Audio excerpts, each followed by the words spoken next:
السلام عليكم ورحمة الله وبركاته، ازيكم حبايبي عاملين ايه؟ اهلا وسهلا بكم في قناة طوف الكروشيه. اتمنى ان انتوا تكونوا بخير وتكونوا كويسين. ان شاء الله هنعمل النهاردة غرزة جديدة سهلة جدا وبسيطة، هبتديها معاكم باللونين دول، لون الفوشيا واللون البيبي بلو. هشتغلها بإبرة 4. هبتديها باللون الفوشيا. تمام، هشتغل معاكم مضاعفات العدد 3 زائد 1. هنا هشتغل 18 سلسلة. وطبعا زائد 1 هيبقوا 19 سلسلة. هعد اول 3 سلاسل وبدخل في الرابعة بعمل فيها عمود، وفي نفس المكان بعمل تاني 2 عمود بلفة، وبعدها برتفع سلسلتين، بسيب تحتهم سلسلتين، وبدخل في التالتة اعمل 3 عمود بلفة سلسلتين، كل سلسلتين بسيب تحتهم سلسلتين، وبدخل في التالتة بعمل فيها 3 عمود بلفة لغاية لما اخلص الصف الاول بتاعي وابدأ اشتغل في الصف التاني.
خلصت اول صف. طبعا لازم انهيه بعمود زي ما بدأته بعمود. ببدأ ان انا اواصل بالخيط بتاعي. طبعا انتوا عارفين طريقتي ازاي بوصل الخيط ببعضه. هبدأ بقى اشتغل باللون البيبي بلو. هرتفع 4 سلاسل وبخش في اول فراغ بيقابلني بعمل حشو، وبرجع ارتفع 4 سلاسل وهكذا لحد ما اخلص الصف بتاعي.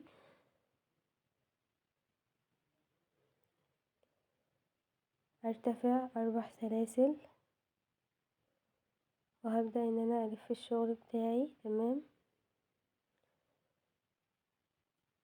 وهشتغل 3 عمود بلفة سلسلتين، 3 عمود بلفة لحد ما اخلص الصف، واكرر نفس العينة او نفس الغرزة معايا لحد ما اخلص العينة بتاعتي كلها. بسيطة والله جدا وواضحة ومش محتاجة شرح، الفيديو شرح نفسه. الغرز واضحة جدا، واتمنى ان الفيديو يعجبكم وان انتوا ان شاء الله تستفادوا وتقدروا تطبقوه.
طيب حبايبي هنا خلاص وصلت لنهاية العينة بتاعتي، وهي عبارة عن تكرار لأول صفين.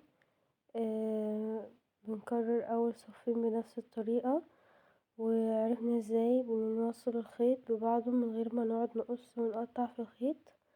اتمنى ان الفيديو يكون عجبكم وان انتوا تكونوا اتفرجتوا عليه لحد النهاية، وطبعا تكونوا استفدتوا من الفيديو. متنسوش تشتركوا في القناة وتفعلوا الجرس عشان يوصلكوا كل جديد. السلام عليكم ورحمة الله وبركاته.